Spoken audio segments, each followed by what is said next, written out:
Is it wrong to want money?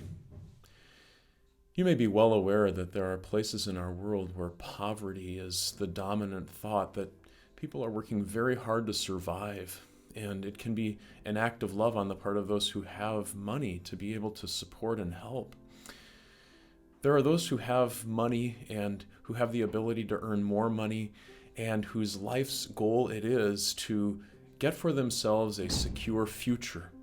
That if they can have enough to make it through the year, or if they can have enough to make it all the way to retirement and then to have a really nice retirement, that's the ultimate, right? That's the ultimate in security. And so people can have retirement accounts, they can have investments, they can buy a home. Their whole focus is to make sure that they've got everything set up so that they'll never be in a moment when they don't have money. So, is that a bad thing? Well, there was a man that Jesus spoke about who had a very good crop one year on his farm, and he thought, wow, like I've got a ton of stuff. Here's my plan. I'm going to build a barn, and I'm going to build it so big that it can hold all of my crop, and after I'm done with having that barn built, I've got it made.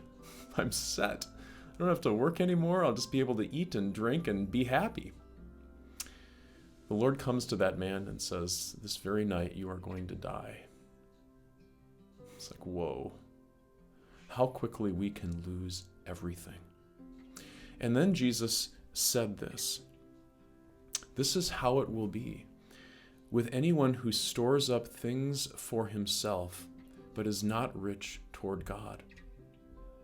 If all that matters to me is earthly things, I can become rich theoretically in earthly things, but if I am not rich toward God, I am really not rich at all.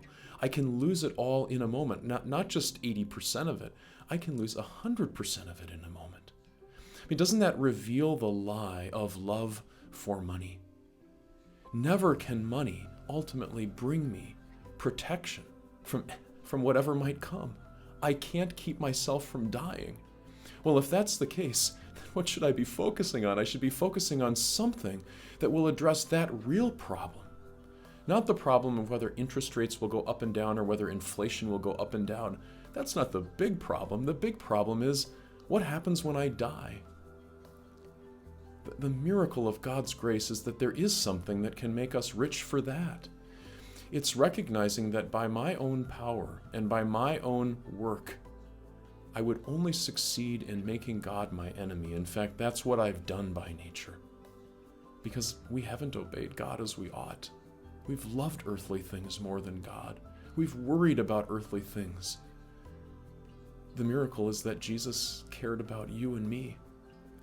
That Jesus made my guilt and your guilt his own. That he suffered the eternal punishment for it. And that as a result, he says, trust me, I've done it for you. You are at peace. That you can die and stand before God and look forward to an eternity of joy because of Jesus.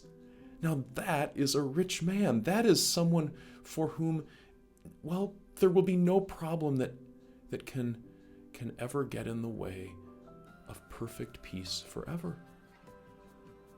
I can lose all my money and still have everything, eternal riches. I can lose my home and still have everything, eternal riches.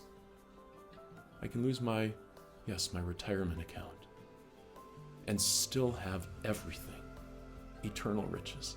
Do you want to be rich in a way where the money can't be taken away, where the wealth cannot be robbed from you? The Lord Jesus says, be rich in heavenly things. And when that's in place, then we also have the perfect perspective on how to use worldly wealth, to use it to serve, to be a blessing. And yes, it can be enjoyed by us as well, but never does it become our security, our sense of, I've got it made, now I've got my future in hand. No, my future's in God's hands, and when I am eternally rich, then my future is secure.